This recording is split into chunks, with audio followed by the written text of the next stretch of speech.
देखिए, हम लोग कक्षा 10 की गणित को लगा रहे हैं एनसीईआरटी की किताब से सॉल्व कर रहे थे। यहाँ पे चैप्टर नंबर फर्स्ट हमारा है वास्तविक संख्याएं, प्रश्नावली 1.2 है। इसी का क्वेश्चन नंबर 3 हम लोग लगा रहे हैं। इसमें 3 क्वेश्चन दिए गए थे। हमने फर्स्ट क्वेश्चन को और सेकंड क्वेश्चन को लगा दिया था इसके जस्ट पहले वाले वीडियो में। 2 वीडियो में इसको भी आया था, एक सवाल को एक वीडियो में हमने सॉल्व कराया था। अगर आपने न देखा हो तो प्लेलिस्ट में पड़ा हुआ है, वीडियो जाके देखें।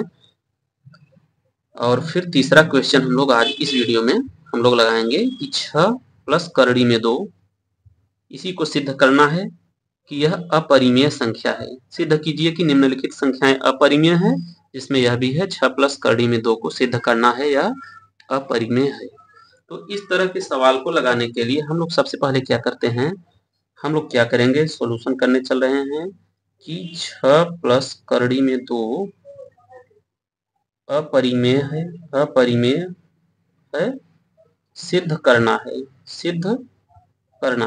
ठीक, सिद्ध करना है। तो हम क्या करेंगे, सबसे पहले हम इसको मान लेते हैं, इसके जस्ट अपोजिट हम लोग मान लेंगे। अपरिमेय सिद्ध करना है तो हम मान लेते हैं, माना 6 प्लस करड़ी में 2 परिमेय संख्या है। अब देखिए, जब 6 प्लस करड़ी में 2 परिमेय संख्या है तो इसको हम ऐसे लिख सकते हैं, 6 प्लस करड़ी में 2 को हम P अपान Q के रूप में लिख सकते हैं। क्योंकि जब परिमेय संख्या माना ही है तो P अपन Q के रूप में लिख सकते हैं, जहां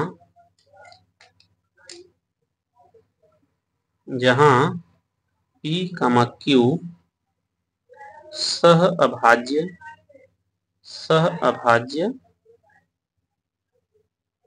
पूर्णांक हैं तथा Q naught is equal to 0 है।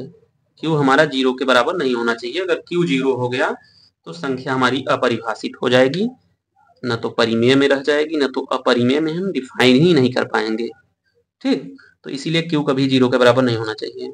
अब जब हमने इसको मान ही लिया है, 6 प्लस करड़ी में 2 बराबर P अपान Q परिमेय संख्या है, तो हम इसको सॉल्व करते हैं।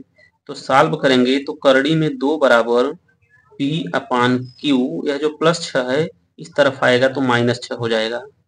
अब देखिए, जब -6 हो गया, करड़ी में 2 बराबर है किसके, P अपान Q -6 के। यहाँ पर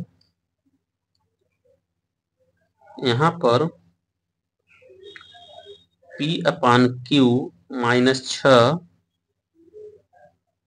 परिमेय संख्या होगी, क्योंकि P तथा Q पूर्णांक हैं। हमने माना भी है कि P और Q क्या है, पूर्णांक हैं, इसीलिए यह पूरी संख्या क्या हो जाएगी, परिमेय हो जाएगी।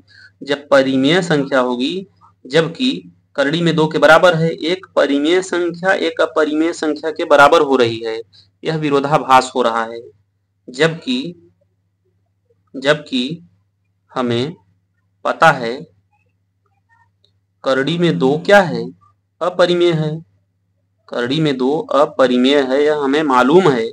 और जबकि यह P अपान Q -6 जो है करड़ी में 2 के बराबर आ रहा है, और यह क्या है, एक परिमेय है, चूंकि P और Q पूर्णांक हैं। और जब किसी पूर्णांक यानी फ्रैक्शन में से जब हम -6 को घटाएंगे तो यह भी P अपान Q का रूप ही लेगा, जो कि परिमेय संख्या है। जबकि हमें पता है करड़ी में 2 अपरिमेय है, और जबकि यहाँ यह बता रहा है कि यह क्या है, अपरिमेय है, यह क्या है, अपरिमेय है, और यह क्या है, परिमेय है। तो कभी परिमेय अपरिमेय के बराबर नहीं हो सकता, लेकिन यहाँ पे हो रहा है। इसका मतलब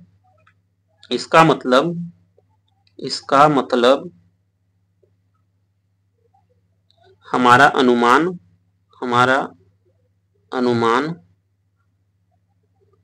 6 प्लस करड़ी में 2 परिमेय संख्या है, यह गलत था। हमारा अनुमान ही गलत था कि जो हमने इसको मान लिया 6 प्लस करड़ी में 2 परिमेय संख्या है। अर्थात 6 प्लस करड़ी में 2 अपरिमेय संख्या है। अपरिमेय संख्या है, यह सिद्ध हुआ। यह सिद्ध हुआ। हमने इसको मान लिया था परिमेय संख्या है, लेकिन जबकि यह करड़ी में 2 के बराबर आ रहा है और यह परिमेय है और करड़ी में 2 अपरिमेय है। हमको पता है कभी भी परिमेय अपरिमेय के बराबर नहीं हो सकता, तो इसका मतलब हमारा अनुमान गलत था, अर्थात 6 प्लस करड़ी में 2 अपरिमेय संख्या है। यह सिद्ध हो गया। उम्मीद करते हैं क्लास आप लोगों को अच्छे से समझ में आई होगी। वीडियो को ज़्यादा से ज़्यादा लाइक और शेयर करें, चैनल को सब्सक्राइब करें। मिलते हैं नेक्स्ट वीडियो में। Take care, bye.